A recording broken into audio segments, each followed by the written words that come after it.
Bonjour à tous, bienvenue dans ce webinaire consacré aux métiers d'avenir que nous avons organisé dans le cadre des semaines de l'évolution professionnelle. Donc on va commencer. Tout d'abord, juste pour rappeler un petit peu les règles de fonctionnement de cet outil, si vous souhaitez poser des questions, vous pouvez en poser tout au long de la présentation. Il faut utiliser l'onglet questions. Bon, je vois qu'il y en a qui ont déjà compris le principe. Et si vous voyez des questions qui sont posées par les autres qui vous intéressent, n'hésitez pas à cliquer dessus. Ça permettra de les identifier et de les faire remonter pour qu'on puisse les voir plus facilement. Donc ce webinaire, il a lieu dans le cadre des semaines de l'évolution professionnelle qui se déroulent jusqu'au 21 octobre. C'est une semaine qui est organisée par l'APEC, le réseau EVA, le groupement Évolution, BGO Guyane, Anti-ARH Corse et Axis Martinique, qui sont du coup différents opérateurs du conseil en évolution professionnelle qui s'adressent aux salariés du privé et aux indépendants. C'est donc des partenariats régionaux et nationaux qui sont organisés pour pouvoir vous proposer une centaine de webinaires sur différents thèmes qui sont complètement gratuits. Donc vous avez décidé de vous inscrire à un webinaire sur les métiers d'avenir. Donc je vais me présenter. Je m'appelle Amélie Culot. Donc je suis manager du service de conseil en évolution professionnelle sur la région Auvergne-Rhône-Alpes. Et je suis accompagnée de Christelle Chaudron, qui est responsable d'espace territorial pour Transition Pro sur la région aussi Auvergne-Rhône-Alpes. Alors, il se trouve que... Merci Christelle. Il se trouve qu'on est situé en Auvergne-Rhône-Alpes, mais peu importe sur quel territoire vous êtes, les informations qu'on va vous donner, elles peuvent vous être utiles sur tous les territoires. On ne va pas parler uniquement des métiers d'avenir en Auvergne-Rhône-Alpes.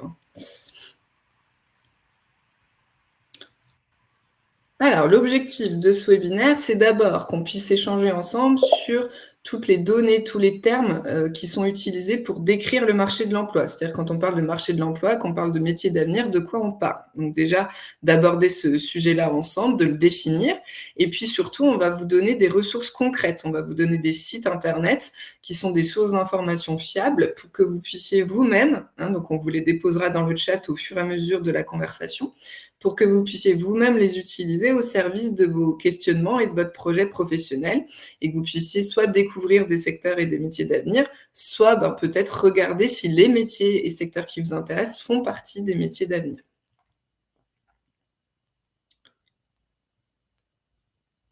Alors pourquoi on a décidé de faire un webinaire sur ce sujet et quel intérêt finalement de s'intéresser aux métiers porteurs, métiers en tension, métiers d'avenir dans un projet d'évolution ou de reconversion professionnelle? Ça peut avoir plusieurs impacts. Déjà, ça peut permettre de faciliter l'obtention d'un financement. Quand on demande un financement d'une formation, par exemple, il faut être en capacité d'argumenter les perspectives d'emploi à l'issue de la formation. Donc le fait de bien pouvoir se renseigner et se documenter sur un métier ou sur un secteur, c'est forcément bénéfique pour votre projet. Je regarde juste, jette juste un petit coup d'œil dans le chat. Il n'y a pas de questions particulières pour le moment.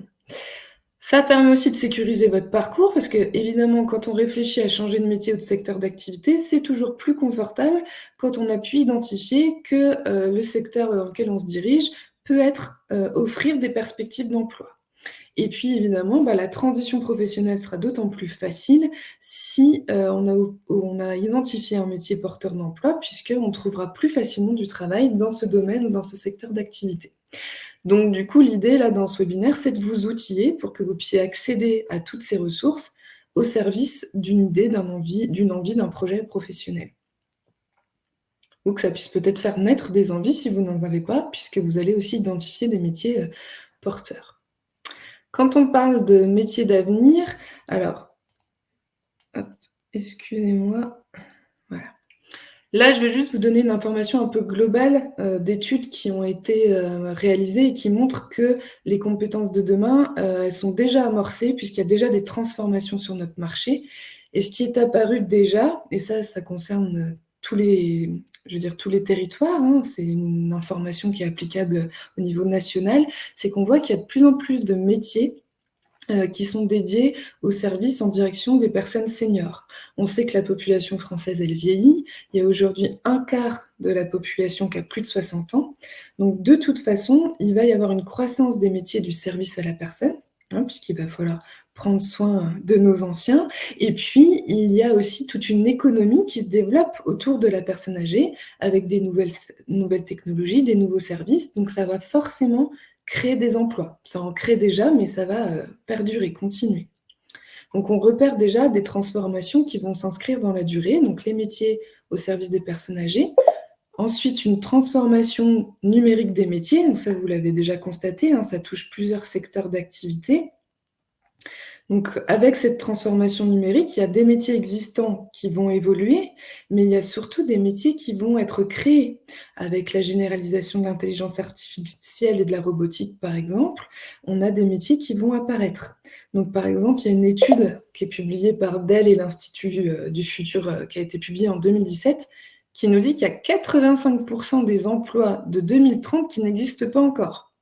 Donc on a forcément des métiers qui vont se construire, qui vont se créer, et des métiers qui vont se transformer, hein. Dans l'industrie, par exemple, forcément, on va devoir compléter des compétences techniques avec des compétences technologiques. Et une autre transformation, bien, c'est une transformation des métiers qui va être plus écologique, hein. Dans une logique de transition écologique, il va y avoir de nouveaux métiers qui vont apparaître, des experts de biodiversité par exemple, mais ça va aussi engendrer une transformation des métiers existants, puisque en fait, dans les métiers existants, on va devoir intégrer une brique de compétences plus verte. Par exemple, dans le métier du bâtiment, il y a de plus en plus de professions qui se transforment pour intégrer les enjeux du développement durable. Donc ça, c'est des transformations en profondeur qu'on voit déjà apparaître et qui concernent le marché de l'emploi à l'échelle nationale. Après, on va essayer de vous donner des outils pour que vous puissiez aller vous informer sur l'échelle d'un territoire ou même d'un bassin d'emploi. En tout cas, il y a déjà ce constat-là qui a été fait. Et nous, ce qu'on va aborder dans ce webinaire, on va aborder les métiers d'avenir sous 3 axes. Donc, ce qu'on appelle les métiers émergents ou à forte évolution. Donc ça, ce sont les métiers qui apparaissent suite à des innovations technologiques, parce qu'il y a des nouveaux usages. On va parler des métiers porteurs. Les métiers porteurs, ce sont les métiers où il y a un fort recrutement, où il y a des perspectives d'emploi fortes. Les recruteurs sont en recherche de candidats en quantité. Et il y a les métiers dits en tension. Donc les métiers en tension, c'est les métiers pour lesquels il y a des difficultés en recrutement, des pénuries de main-d'œuvre. Donc ce qu'on va essayer de faire avec Christelle, c'est de vous présenter un petit peu comment on peut se renseigner sur les métiers émergents, les métiers porteurs et les métiers en tension. Et je vais donc laisser la parole à Christelle Chaudron pour vous parler des métiers émergents. Merci Amélie. Donc moi, je vais effectivement vous présenter la partie des métiers qu'on appelle émergents. Donc déjà, quand on parle de métiers en émergence, il faut vraiment qu'on prenne en compte deux notions différentes par rapport à cette catégorie. Un métier émergent, c'est soit dans un premier cas un métier qui n'existait pas encore jusqu'à aujourd'hui, qui est apparu assez récemment dans l'intégralité de son périmètre pour le prendre en compte en tant que métier en tant que tel, soit c'est un métier qui peut découler de l'hybridation de plusieurs métiers ou d'une recomposition complète du métier dans le cadre de ses activités et de ses compétences. On a également dans cette catégorie les métiers qu'on dit en particulière évolution. Donc, ce n'est pas forcément un métier qui est complètement nouveau. Par contre, ce qui est nouveau, c'est que dans le cadre de ce métier-là particulièrement, il y a eu une évolution forte, qui peuvent être par exemple liées à des évolutions technologiques, qui fait que le métier n'est plus le métier comme on l'exerce aujourd'hui, de la même manière qu'il existait les années précédentes. Donc, c'est des métiers qui sont en mouvance, pour lesquels ils ont fortement changé, mais les activités, les compétences, voire les formations qui sont nécessaires pour accéder à ce métier ont aussi fortement évolué dans les dernières années. Donc, sur cette thématique des métiers émergents, on va vraiment prendre en compte ces deux regards. C'est complètement un nouveau métier parce que d'un côté, il y a des nouveaux usages, des nouveaux besoins de la société. Donc, ça a fait émerger des des nouveaux métiers, et de l'autre côté, des métiers qui ont été fortement impactés par toutes les innovations technologiques. Un métier en particulière évolution en émergence, ils ont notamment été définis par France Compétences, qui met en place régulièrement des travaux sur ces métiers dits émergents et qui permettent d'avoir une visibilité au niveau national d'exemples de métiers qui sont dans ce cadre-là. Donc France Compétences ont mis en place les dernières années un système de consultation de l'ensemble des acteurs de la compétence, donc que ce soit des branches, des syndicats professionnels, des entreprises, des organismes de formation, des observatoires, des cabinets d'études qui ont réalisé des études sur des secteurs d'activité particuliers et qui leur permettent, grâce un comité scientifique qui se réunit au sein de France Compétences, de définir une liste de métiers qui est accessible à tous et qui rendent compte de nouveaux métiers liés au contexte actuel, aux grandes orientations nationales. Donc Amélie parlait tout à l'heure les enjeux de la transition écologique, de la transition énergétique environnementale. On a aussi les enjeux de la transformation numérique, tout ce qui est aussi modernisation des réseaux, des infrastructures, la sécurité des données, la relocalisation d'activités productives en France. Donc, tous ces éléments-là viennent impacter les compétences qui sont nécessaires demain dans le cadre de nouveaux métiers. Donc, ce que je vous propose donc, dans le chat, c'est déjà de vous poser la question, et vous, qu'est-ce que vous voyez ou qu'est-ce que vous pensez sur quels sont les nouveaux métiers qui émergent en France? Ça vous fait penser à quoi, ces métiers émergents?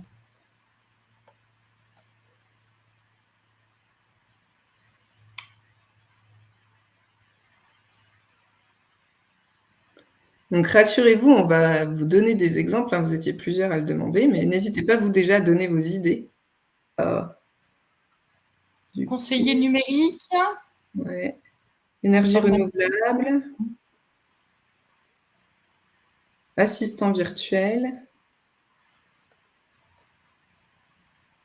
Environnement informatique, numérique, intelligence artificielle, les labels, le marketing digital, l'assistance numérique aux personnes âgées, la robotique. Ok.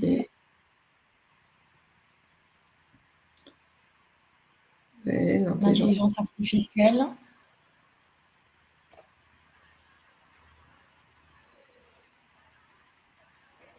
Conseiller en évolution professionnelle. Il n'est pas si vieux que ça, effectivement.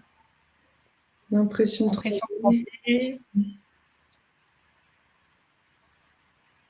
Tout à fait. On voit quand même qu'il y a, dans vos réponses, il y a beaucoup de choses autour du secteur de l'informatique et du numérique. Donc, effectivement, les évolutions technologiques en matière de numérique ont complètement transformé les métiers. Donc, on est aussi bien sur beaucoup de métiers qui sont impactés par l'évolution du monde numérique. Mais aussi, on est là dans aussi une création de nouveaux métiers qui se développent autour d'effectivement l'intelligence artificielle, les métiers, par exemple, de gestionnaire de la sécurité des données, des réseaux, des systèmes d'information. On a également dans ces catégories de l'informatique et du numérique, donc France Compétences a listé également le métier de concepteur intégrateur de réalité virtuelle, d'architecte Internet des objets, le data engineer, le développeur sécurité, et aussi d'autres métiers. Alors, dans la dernière liste de France Compétences apparaît le métier d'animateur e-sport, qui est un métier en lien avec en lien avec les jeux vidéo et les pratiques autour de l'engouement des jeux vidéo. Donc, on a toute cette partie-là qui est fortement représentative, effectivement.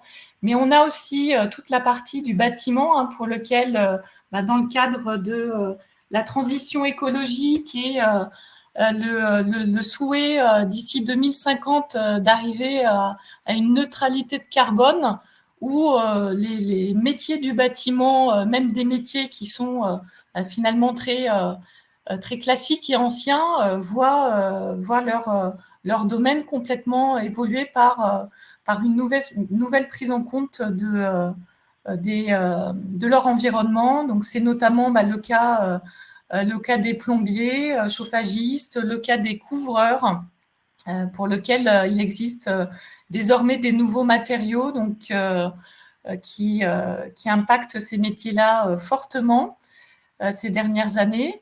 On a également les métiers de serrurier métallier, le métier de diagnostiqueur de produits, matériaux, déchets issus des bâtiments. Donc, au-delà d'être sur de la construction, il y a aussi toute cette prise en compte écologique de que fait-on des déchets qui sont employés dans le bâtiment. On a les métiers de préparateur en déconstruction, les techniciens applicateurs spécialisés dans la maîtrise de nuisibles, les chefs de projet en rénovation énergétique et les techniciens d'installation en maintenance de systèmes énergétiques. Donc, on voit que ça impacte beaucoup, finalement, beaucoup de métiers du bâtiment. Au niveau des métiers de l'industrie, on a notamment les métiers qui ont été identifiés par France Compétences comme émergents ou en forte évolution technologique, métiers de chargé de recyclage en production plasturgique, les métiers de chargé de production numérique, de production, les métiers d'opérateur en régénération des matières plastiques, et aussi des métiers, par exemple, d'architecte des systèmes d'information dans les processus industriels. Et on voit que certains métiers peuvent rentrer dans plusieurs catégories. Là, pour le coup, sur ce dernier exemple d'architecte des systèmes d'information, on est aussi bien sur la partie industrie que sur la partie numérique.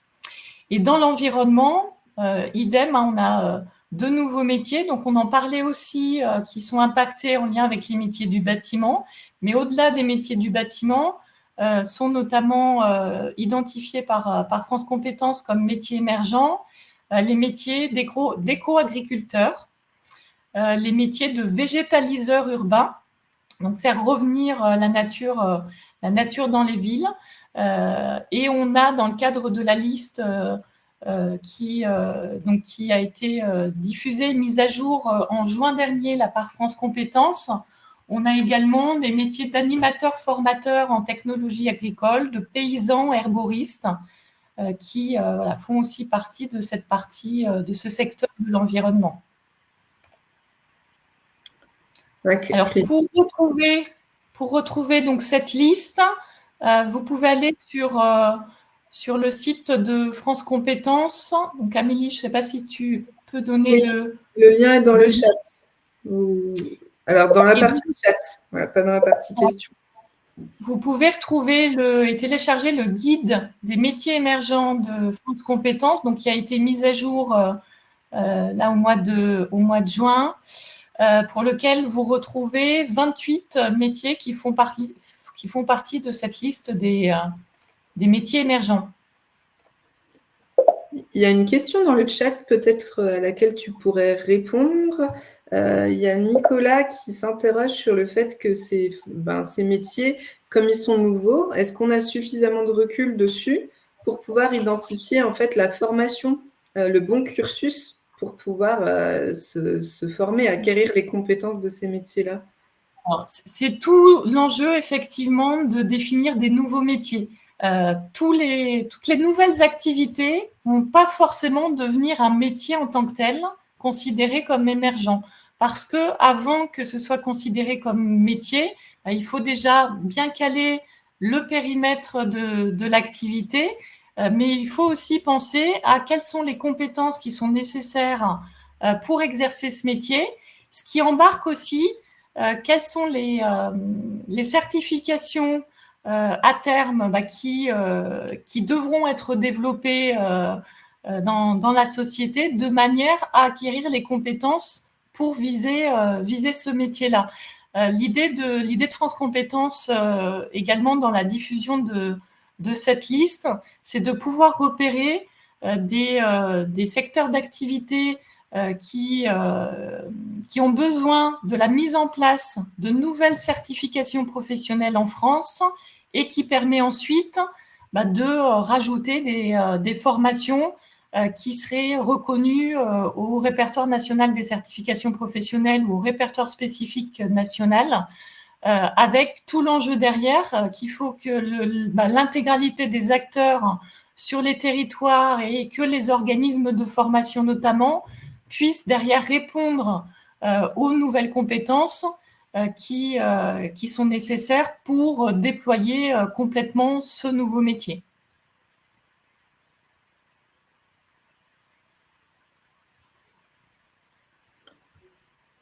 Bon, si vous n'avez pas d'autres questions, alors je rappelle que pour poser vos questions, il est plus approprié d'utiliser l'onglet questions.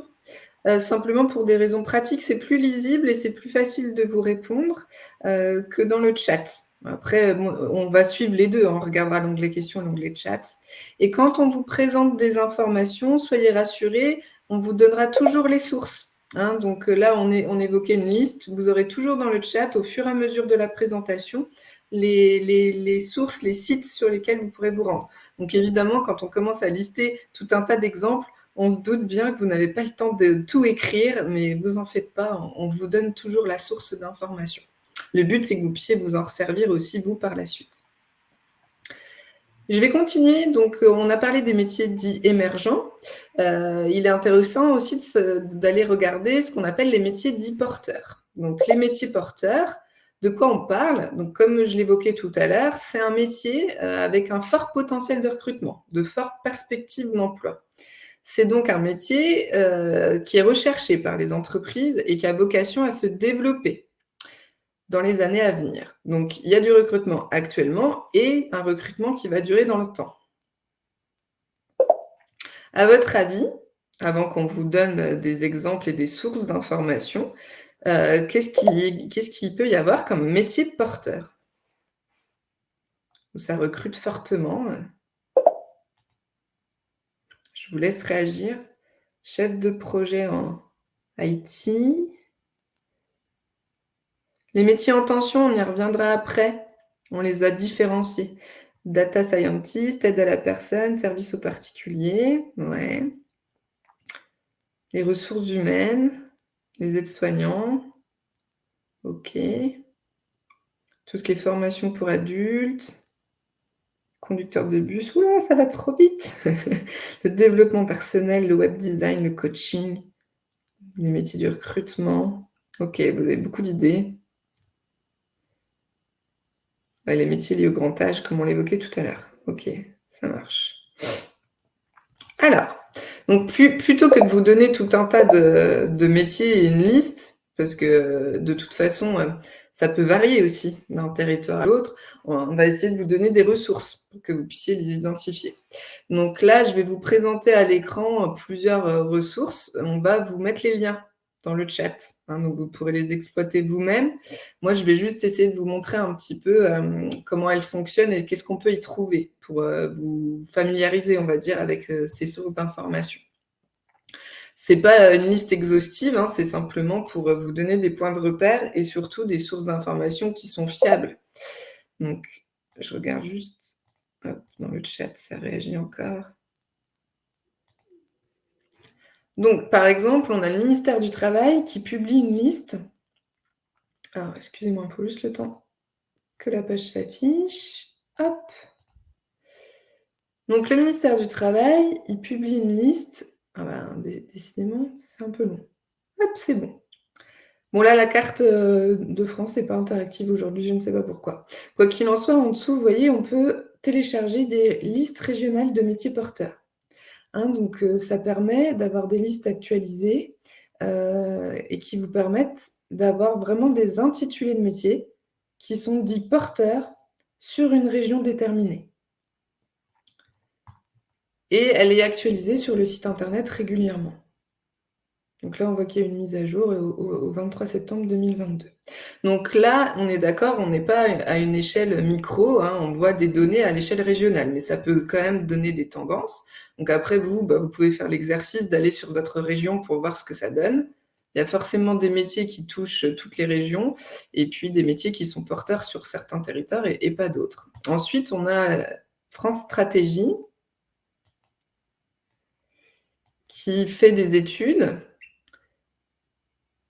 notamment dans le cadre de prospective métiers, et qui a vocation à nous donner des informations sur les métiers en 2022, quelles sont les perspectives, quels sont les besoins en main-d'œuvre, qui en recrute, pourquoi, quels sont les profils recherchés, et nous donner des informations chiffrées. Donc là, on va plutôt être sur des études, hein, de l'information socio-économique. Alors, je regarde. Je vois qu'on vous donne bien les liens dans le chat. Ok. Je regarde juste s'il n'y a pas des questions au fur et à mesure.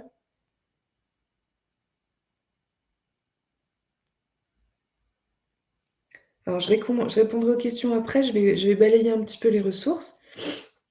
Ensuite, on a Pôle emploi qui publie un certain nombre de données sur le marché de l'emploi. Donc, il propose plusieurs approches. On a déjà une approche un peu globale. Donc, il propose de faire une météo de l'emploi. Donc là, on peut le faire à l'échelle d'une région et ça permet de donner les tendances du marché.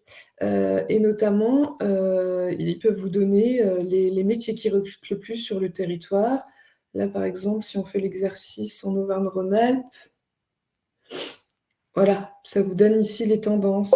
Donc, il s'appuie sur les offres d'emploi qui ont été publiées sur les 12 derniers mois et ça donne déjà les secteurs sur lesquels les tendances en recrutement sont à la baisse. Et puis ensuite, vous pouvez obtenir des informations par département. Et là, par exemple, si on se met sur le Rhône, on a les 5 métiers qui proposent le plus d'offres d'emploi dans le Rhône au cours des 12 derniers mois. Donc, ça nous permet d'avoir une information sur les métiers. Et ici, on peut consulter le détail de la fiche pour comprendre le métier et regarder les offres d'emploi directement. Donc, ça donne une petite météo rapide de l'emploi et ça nous permet de cibler des métiers. Et ils ont un autre outil qui s'appelle IMT, Information sur le marché du travail. Alors, hop. Ici, ça permet de s'informer sur un métier en particulier. C'est-à-dire que si vous avez une idée de métier en tête, pour lequel vous voulez connaître le marché de l'emploi, vous pouvez ici faire l'exercice.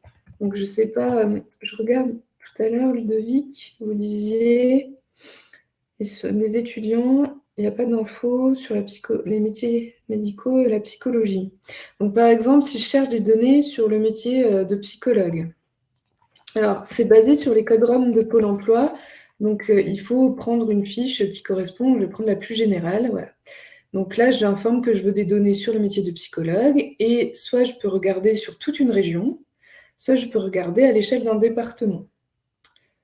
Donc là, par exemple, ça va me produire des données sur le métier de psychologue en Bourgogne-Franche-Comté. Alors après, il faut toujours s'intéresser sur qu'est-ce qu'il y a derrière la fiche métier psychologue pour pouvoir voir à quelle typologie de métier et de poste font référence ces données. Hein. Et là, donc, ça vous donne des informations statistiques. Donc là, par exemple, ça nous dit qu'au cours des 12 derniers mois, le marché, il était plutôt à l'équilibre, puisque pour 10 demandeurs, 10 chercheurs d'emploi, on avait 9 offres d'emploi.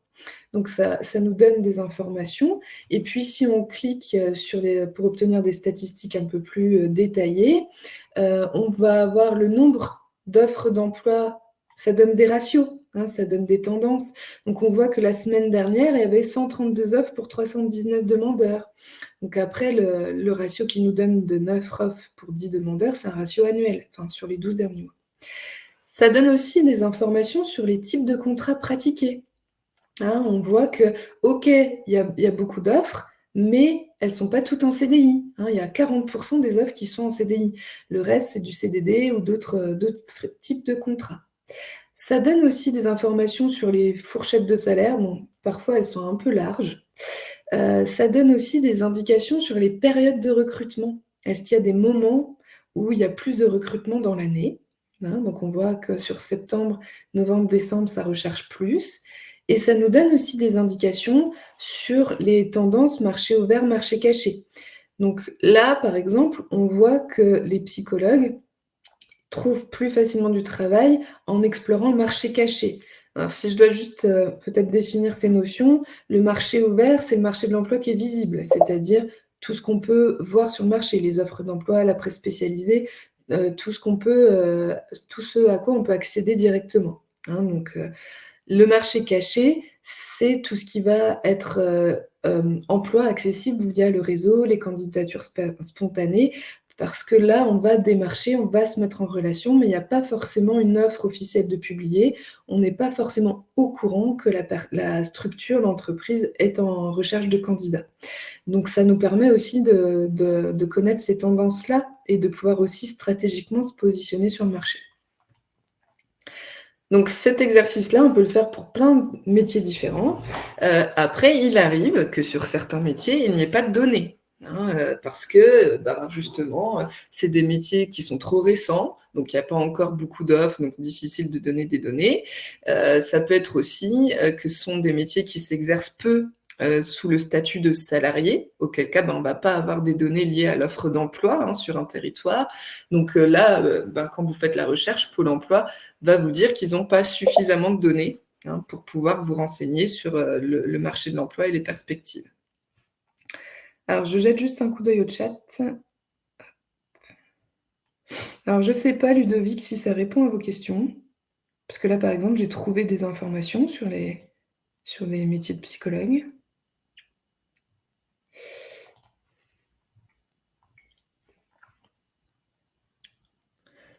Donc ça, évidemment, c'est utile quand on a une idée de métier qu'on veut explorer, hein. Si on n'a pas d'idée, c'est un outil qui va nous être moins pertinent. Ensuite, on a aussi le DARES. Alors le DARES, il produit, ce qu'on appelle des portraits statistiques. Donc ah bah voilà. OK, excusez-moi, le lien ne marche pas. C'est pas grave, je vais le retrouver. Il me semble que c'est là. Hop. Ouais, c'est ici. Je vais moi-même vous mettre le lien dans le chat parce que du coup, je suis pas sûre que celui qu'on a mis sera le bon. Si, ça a l'air d'être bon. Bon, je le remets au cas où.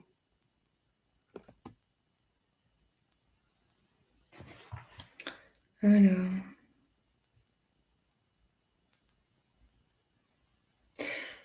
Oui, effectivement, je rebondis sur la remarque de Ludovic dans le chat.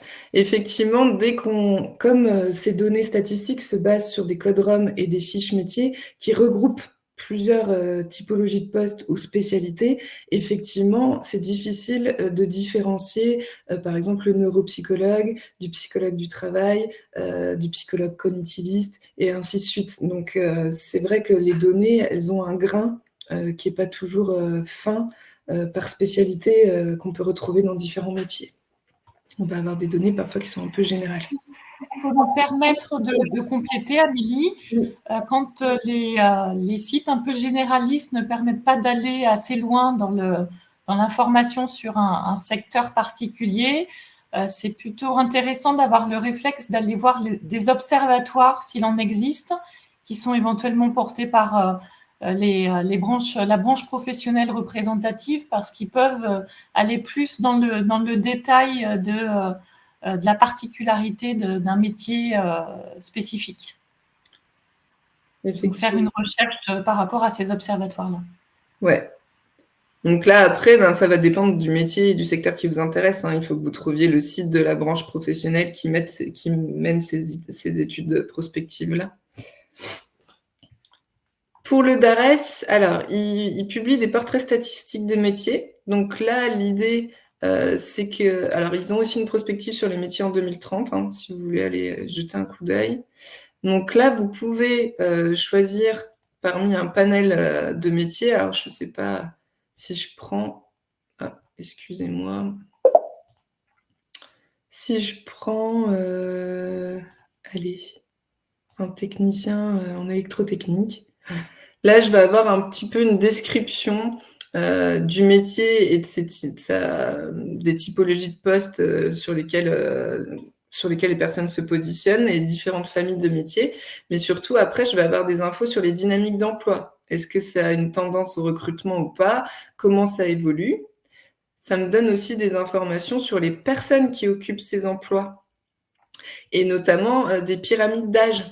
Alors ça peut paraître être une info très généraliste, on peut se dire que c'est pas forcément toujours intéressant de le connaître, mais si justement puisque, il y a des métiers dans lesquels on va avoir des pyramides d'âge élevées, où on va avoir des vagues de départ en retraite et ce qui va indiquer que très prochainement, il va y avoir beaucoup de recrutement. Donc ça, c'est des indicateurs qui peuvent être très intéressants. Après, ça donne aussi des informations, sur, les types de contrats pratiqués, les statuts et aussi des fourchettes de salaire, hein. Donc ça permet de connaître un petit peu, les salaires pratiqués et comment ils ont évolué.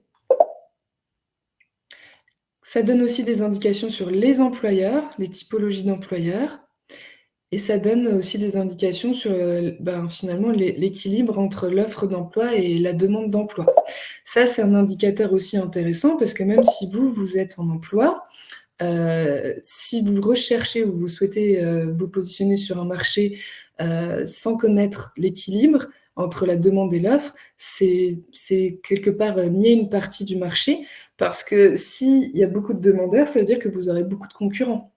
Donc c'est toujours bien de savoir aussi sur ces types de postes-là, est-ce que, le nombre de personnes qui sont en recherche, est élevé et est-ce qu'il augmente? Donc voilà, ça c'est, finalement, des indications, générales, hein. À nouveau, on ne pourra pas rentrer dans des spécificités de métier. Par contre, ça vous donne quand même beaucoup d'informations sur un métier, aussi bien sur les conditions de travail, les types de contrats, les perspectives d'emploi, les salaires, et puis le marché. Et vous pouvez même, si vous avez plusieurs, idées de métiers et que vous hésitez dans une reconversion, par exemple, comparer des métiers. Hein, comparer par exemple notre technicien en électricité avec un autre métier et ça vous comparera les données. Ça peut parfois être aidant, pour faire un choix. Alors je vais juste jeter un petit coup d'œil dans le chat parce que j'ai peut-être loupé des réactions. Donc surtout vous demander le support. Pas facile de se repérer. Oui. Alors. Non. Non. Hop. Et ici. Amélie, on a Isabelle qui pose la question, est-ce qu'il y a des sites plus spécifiques pour les seniors de plus de 45 ans relatifs aux nouveaux métiers porteurs ou émergents? Moi, j'en connais pas. T'en connais, toi, Christelle, des sites Je ne connais spécifiques? pas non plus. Bon. Non, je pense que la stratégie à adopter, c'est d'utiliser les sites qu'on vient de vous présenter, mais en faisant une recherche ciblée sur ces métiers-là. Donc, du coup, après, vous pouvez regarder des sites internet où il y a des articles qui vont vous présenter les métiers de la silver economy. Alors, les métiers de la silver economy, c'est vraiment les métiers qui ont développé soit des services, soit des nouvelles technologies pour les personnes âgées. Et après, il y a les métiers de l'aide à la personne. Mais après, les métiers de l'aide à la personne pour les seniors, ils sont connus, hein. C'est les métiers d'aide à domicile, du soin, et cetera. Donc, c'est des métiers plus génériques, mais pour lesquels les besoins en recrutement sont élevés. Mais il y a pas je connais pas de site spécialisé. Après, à nouveau, on peut toujours se tourner vers les branches professionnelles et voir s'il y a des observatoires spécifiques. Il faut que vous tapiez, quand vous faites des recherches comme ça, vous tapez observatoire de métier, puis vous tapez le nom d'un secteur d'activité. De faire le tri vis-à-vis des métiers porteurs. Ah, en fonction d'un handicap, non. Je réfléchis, mais je connais pas de site où on peut rentrer. Alors, ça dépend de ce que vous voulez savoir. C'est-à-dire que, par exemple, vous avez des contraintes physiques et du coup, vous voulez les rentrer que ça fasse du tri dans les métiers en tenant compte de ces contraintes-là. Par exemple, je sais pas, je peux pas lever les bras en l'air ou je peux pas rester debout toute la journée. Ça n'existe pas. Par contre, si vous voulez trouver des offres d'emploi ou des informations qui sont ouvertes spécifiquement aux personnes en situation de handicap, là, il existe des sites de recherche d'emploi où, on peut se positionner plus facilement en ayant un statut de travailleur handicapé. Ah oui, OK. Non, alors, je vous dirais pas qu'il en existe pas parce que j'ai pas la science infuse, mais aujourd'hui, je connais pas d'outils en ligne qui permettent d'explorer le marché en rentrant des contraintes physiques. J'ai pas eu l'occasion de l'expérimenter.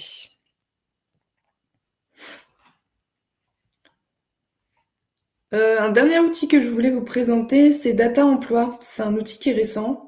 Je pense qu'il est sorti au mois de septembre, hein. Il est vraiment récent. Il a été mis en place par, Pôle emploi. Alors cet outil, il a été d'abord créé pour les collectivités. Alors pour les OK Alexandre, c'est noté. Par contre, il va falloir que je les cherche parce que c'était pas dans le thème du webinaire, donc je les ai pas tout de suite sous la main. Mais je peux vous trouver ça, il y a pas de souci. Quel site pour les recherches métiers en lien avec le handicap? Oui, bah, je vous mettrai ça dans le chat à la fin. Il faudra simplement, que vous attendiez un petit moment pour que je les trouve. Je les ai quelque part, mais je les ai pas là tout de suite. Ces nouveaux métiers sont plus spécifiquement dédiés aux jeunes. Ah, est-ce que les métiers émergents sont plus spécifiquement dédiés aux jeunes? Alors ça, c'est une bonne question. Je dirais que pour les jeunes, ça peut être plus facile parfois de se positionner dessus parce qu'ils vont peut-être rentrer dans des filières qui sont, déjà, en cohérence avec, les métiers émergents. Mais après, je sais pas, Christelle, tu as une... Oui, c'est pas forcément spécifiquement dédié aux jeunes. En tout cas, on sait qu'en fonction du profil attendu de certains recruteurs, par exemple, le numérique est un peu traditionnellement plus enclin à intéresser et les candidats et les entreprises quand ils sont jeunes. Après, c'est pas forcément dédié qu'aux jeunes, et une personne en reconversion, même voilà, entre 30-40 ans, voire plus, peut aussi se lancer sur ce secteur-là.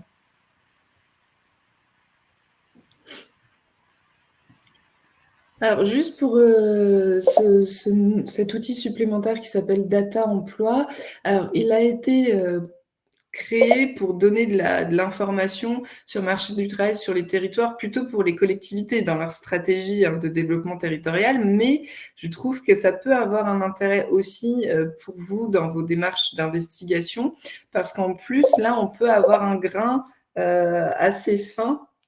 C'est-à-dire qu'on peut chercher sur toute la France, mais on peut chercher à l'échelle, d'une commune.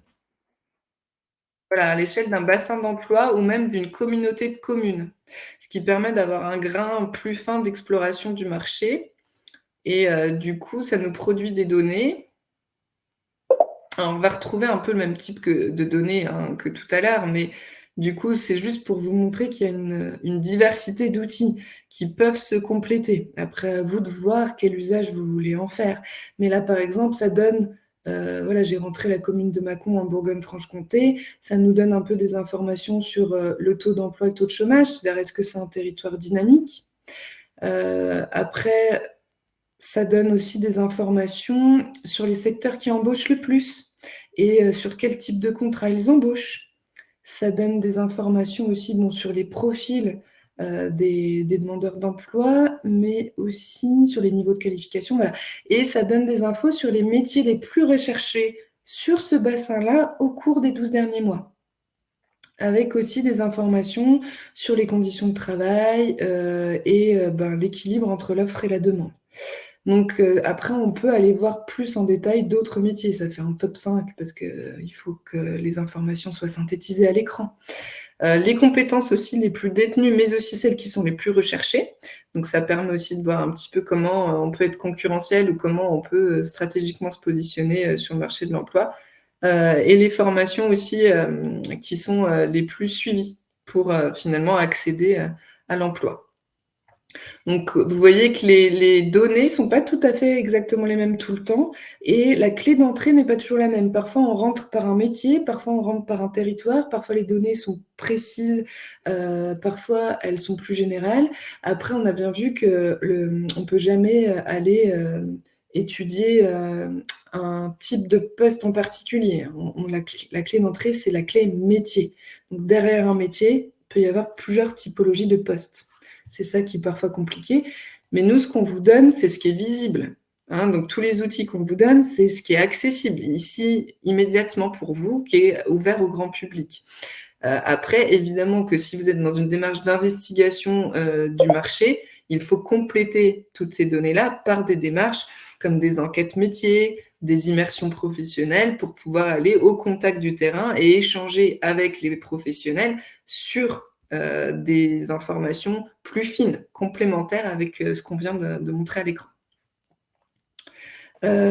Du coup, je vais peut-être... Peut-être pour compléter, Amélie, Oui. ce qui est aussi important quand vous regardez, vous faites des recherches sur un site, et je trouve que pour le coup, le dernier là, de Data Emploi, c'est bien spécifié. En fait, vous pouvez voir quelle est la source de l'information statistique. Est-ce que c'est des données qui proviennent de l'INSEE, sachant qu'on sait que le dernier recensement de l'INSEE, ça date de 2017, donc c'est des données qui sont un peu plus anciennes. Est-ce que c'est des données de Pôle emploi? Effectivement, est-ce que on est sur des données récentes ou plus anciennes en fonction des sites que vous utilisez?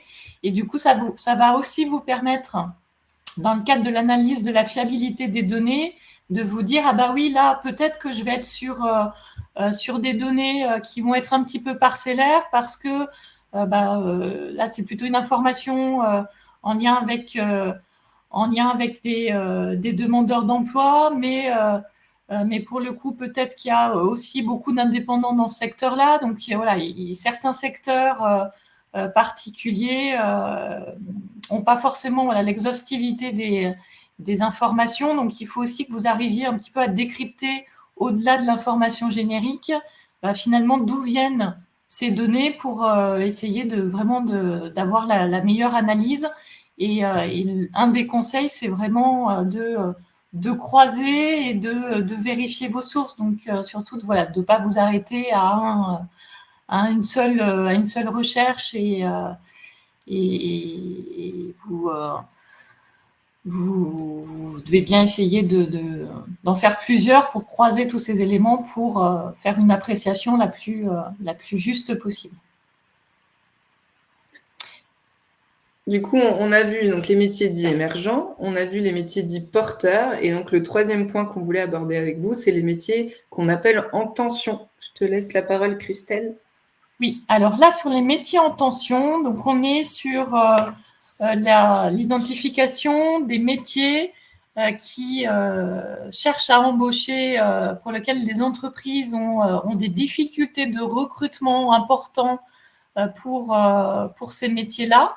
Le plus souvent, soit parce qu'il manque de candidats ou parce que les profils qui sont rencontrés ne conviennent pas forcément aux attendus des entreprises. Par exemple, quand il y a une inadéquation au niveau des compétences ou de la formation qui est attendue par les employeurs sur ce métier-là et pour lequel les candidats sont peut-être pas forcément formés à ce métier-là. Donc pour les métiers en tension, pour les identifier, donc on a une source particulière, mais avant de vous expliquer sur quelle source on peut aller, on souhaitait vous poser la question, pour vous, est-ce que vous avez des idées de métiers qui sont particulièrement en tension? Et on entend un peu dans les médias des tensions de recrutement particulièrement prégnantes aujourd'hui. Est-ce que vous avez la restauration, effectivement, chauffeur de bus, les infirmiers, infirmières, chaudronniers, santé, le bâtiment aussi, tout à fait. Les enseignants, l'industrie, la petite enfance, santé, kiné, maintenance, laboratoire,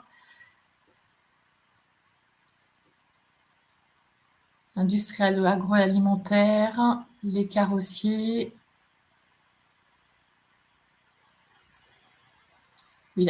Du coup, vous avez beaucoup d'exemples et effectivement, ce qu'on peut constater d'assez prégnant là, ces derniers mois, c'est qu'en fait, il y a de plus en plus de tensions sur le marché de l'emploi et la remontée des entreprises de difficultés importantes pour recruter. Donc, on a des métiers qui sont en tension de manière structurelle. Donc, ça fait plusieurs années que c'est le cas et aujourd'hui encore, c'est toujours le cas. Donc, je pense notamment aux métiers du bâtiment, métiers de l'hôtellerie-restauration, qui sont des métiers structurellement en tension parce que problématique de trouver des candidats. Et on voit que ces derniers temps, finalement, il y a de plus en plus de tensions sur le marché de l'emploi. Donc, finalement, cette liste des métiers en tension, elle a tendance à se développer. Un des indicateurs et une source d'information qui est intéressante à aller analyser, c'est l'enquête BMO, donc l'enquête sur les besoins en main-d'œuvre qui est administrée chaque année par Pôle emploi et qui permet donc de se faire une idée pour connaître les métiers donc, et voir quelles sont les difficultés de recrutement métier par métier. C'est également une enquête qui, pour Pôle emploi, permet d'améliorer l'orientation des demandeurs d'emploi vers des formations ou des métiers qui sont vraiment en lien avec les besoins rencontrés par les entreprises sur le territoire, sur le marché du travail. Et ça permet de participer à l'information alors, des demandeurs d'emploi ou de tout autre public sur l'évolution du marché et des métiers porteurs. Donc sur cette enquête-là, donc c'est une enquête qui est administrée via un questionnaire par Pôle emploi qui est envoyé aux entreprises pour connaître leurs besoins en recrutement par secteur d'activité et par bassin d'emploi. Pour vous donner une idée, il y a par an environ 420 réponses qui sont collectées et qui sont exploitées et ensuite qui sont accessibles sur le site de la BMO, donc statistiques pôle emploi.org BMO, et pour lesquelles vous pouvez faire des filtres, soit par département, voire jusqu'au bassin d'emploi, pour voir les métiers les plus en tension, et également faire une recherche par secteur d'activité et par métier.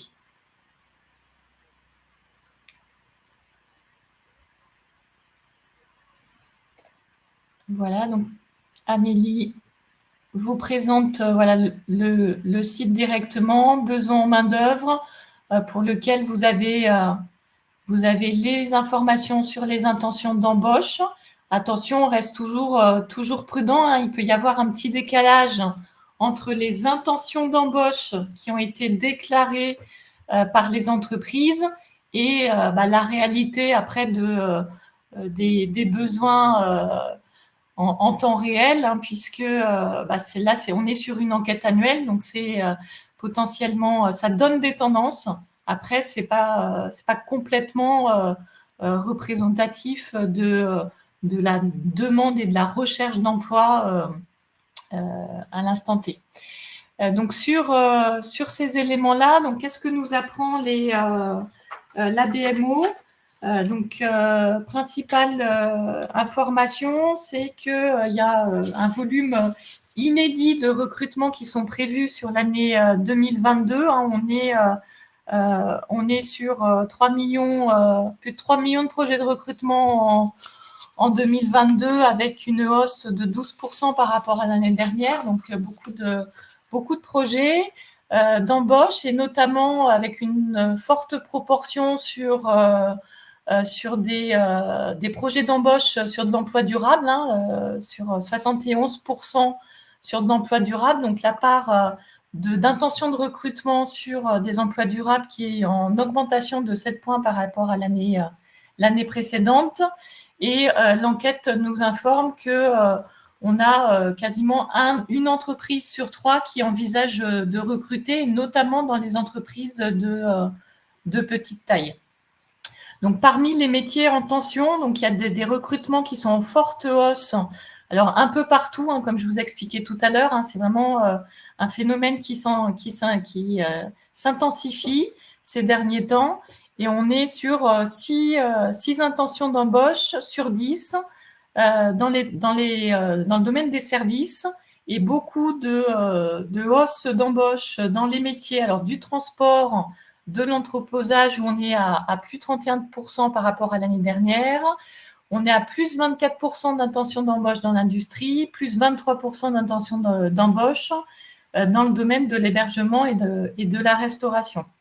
Et donc, on voit que sur les métiers qui recrutent le plus en 2022, alors là, c'est tout métier confondu, qu'on soit sur un emploi durable ou un emploi saisonnier. Donc, en premier lieu, c'est l'emploi des viticulteurs, arboriculteurs, cueilleurs, donc qui sont plutôt traditionnellement sur des métiers plutôt saisonniers.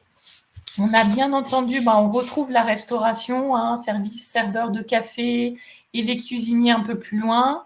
On a également de la forte tension sur les métiers d'agents d'entretien des locaux, sur les agriculteurs, salariés, ouvriers agricoles, mais aussi dans le domaine de la santé. Donc, le métier des aides-soignants qui sont en forte tension, c'est le 6e métier dans la liste des déclarations d'intention d'embauche, les aides à domicile, tout ce qui concerne également l'animation socio-culturelle et tout ce qui concerne des emplois non qualifiés dans l'emballage, la manutention et les employés du libre-service.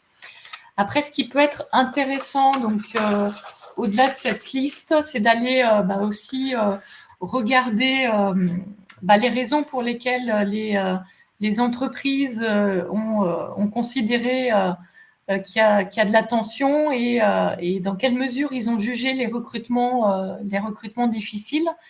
Donc 58% en fait des entreprises qui ont répondu à cette enquête estiment que les recrutements sont difficiles et c'est 13 points de plus que l'année dernière. Donc pour eux, c'est de plus en plus difficile de recruter. En matière d'explications apportées par les entreprises, c'est en premier lieu pour 86% d'entre eux qu'ils ne trouvent pas les candidats, donc peu de candidatures sur les offres d'emploi et les projets de recrutement. Et ensuite viennent une problématique d'inadéquation des candidats. Et en moindre mesure, après, des questions liées aux conditions de travail, à la problématique du déficit d'image du métier, au manque de moyens ou à l'accès au lieu de travail. Pour vous faire juste une petite présentation des métiers qui sont en tension, où le taux de difficulté à recruter est le plus élevé. Donc, c'est les métiers qui recouvrent en fait des intentions d'embauche qui sont supérieures à 5000 intentions d'embauche en France, donc déclarées par les entreprises, et pour lesquelles on est plutôt là sur des métiers, des emplois durables. Donc, parmi cette liste-là sur les métiers en tension, qui peuvent être des métiers où les orientations peuvent se faire parce que ce sera assez facile de trouver un emploi derrière. Donc, on a toute la partie bâtiment avec les couvreurs-zingueurs. On a tout ce qui est aide à domicile, aide ménagère. Les pharmaciens également qui ressortent dans ces métiers en tension. Tous les métiers, donc plutôt côté industriel, les chaudronniers, les serruriers, les métalliers, les forgerons, également tout ce qui est mécanique, électronicien des véhicules, les carrossiers également automobiles. En forte tension, les conducteurs de transport en commun sur la route. Hein. On entend dire que les entreprises n'arrivent pas à trouver de chauffeur de bus pour faire les trajets, notamment scolaires, pour nos enfants, les plombiers chauffagistes, tout ce qui est les infirmiers, mais aussi les puériculteurs et puéricultrices, et les menuisiers, les ouvriers qualifiés de l'agencement et de l'isolation. Donc tous ces métiers-là sont des métiers qui sont identifiés par Pôle emploi comme des métiers en forte tension. Je vois qu'il est 14h, donc je vais prendre la main pour clôturer ce webinaire, parce que je pense que vous avez tous des choses à faire dans votre après-midi. On s'était engagé sur un horaire, donc simplement peut-être pour terminer, l'idée qu'on voulait vous transmettre, c'est que pour pouvoir construire le projet le plus fiable pour vous, le plus sécurisant possible, c'est de bien utiliser des sources fiables et aussi investiguer votre bassin d'emploi, investiguer les choses à votre échelle et identifier bien les compétences qui sont recherchées par les recruteurs. Et peut-être pour conclure, donc je vais simplement aller un peu vite, mais pour conclure, donc ces semaines de l'évolution, elles sont organisées donc par des opérateurs du conseil en évolution professionnelle. Donc sachez que si vous avez une réflexion à mener sur votre projet, si vous voulez vous former, vous reconvertir, évoluer, avoir des informations sur le marché de l'emploi, être guidé pour faire des enquêtes ou même faire des stages d'immersion, vous pouvez rencontrer un conseiller, une conseillère en évolution professionnelle pour vous guider dans vos démarches. Donc là, nous, on vous a donné des ressources, mais parfois, ce n'est pas toujours suffisant d'avoir les ressources. On a besoin d'être accompagné, d'être guidé. Donc, vous pouvez rencontrer un conseiller, une conseillère. C'est gratuit, c'est confidentiel. Ça s'adresse aux salariés indépendants. En tout cas, nous, on s'adresse aux salariés indépendants. Donc, vous pouvez prendre rendez-vous sur ce site, mon-cep.org. Donc là, vous rentrez votre localisation, votre situation professionnelle et ça vous donnera l'interlocuteur et le contact à prendre pour prendre un rendez-vous. Donc, n'hésitez pas à vous faire accompagner et guider dans cette démarche parce qu'avoir des ressources et des données, c'est toujours utile. Être aidé à les exploiter, parfois, c'est facilitant. Et puis, parfois, si vous avez besoin de mobiliser des dispositifs au service de votre évolution, rencontrer un conseiller, une conseillère en évolution professionnelle, et ça peut être un bon tremplin à un moment donné dans votre parcours. Donc, n'hésitez pas. Et si vous avez des questions, on peut peut-être répondre à une dernière question. Hop. Non, je vois que tout le monde est... J'avais un petit mot pour Nicolas qui dit dans le chat que souvent, on a plusieurs années d'études où il faut un vrai talent manuel et c'est assez démoralisant. Alors que je le rassure, en tout cas, nous, à Transition Pro, on a l'habitude de voir des projets de reconversion professionnelle de salariés qui peuvent aussi se faire en un an et on n'est pas forcément obligé de rentrer dans un parcours long de formation pour pouvoir changer de métier, se reconvertir et il y a aussi des métiers assez accessibles assez facilement et assez rapidement aussi. Après, bien entendu, il y a assez souvent une partie formation obligatoire pour acquérir les compétences du métier et pouvoir être crédible face aux yeux du recruteur pour une future recherche d'emploi.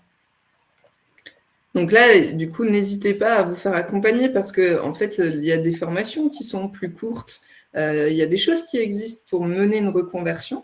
Simplement, ce n'est pas toujours facile de les identifier. Donc, le conseil en évolution professionnelle, il peut vous aider à identifier un parcours de formation pour une reconversion. Et à Transition Pro, eux, ils vont aider au financement de ces parcours de reconversion pour financer une formation. Donc voilà, toutes les structures ont un rôle à jouer dans la mise en œuvre de votre projet. Et le bon réflexe de rencontrer un conseiller en évolution professionnelle pour vraiment partager tout ça et construire ensemble votre projet au mieux. Voilà, c'est une belle conclusion. Je n'ai rien à ajouter. On vous souhaite une bonne journée. On espère que tout ça a été utile. Ne vous inquiétez pas, vous recevrez le support avec tous les sites qu'on a présentés. Et j'ai même sauté quelques slides avec des exemples de métiers porteurs. Donc, pour répondre à une question qui a été posée dans le chat, les infos sont sur le support. C'est simplement que par manque de temps, on a zappé une ou deux informations. Bon après-midi à tous. Bon après-midi. Au revoir.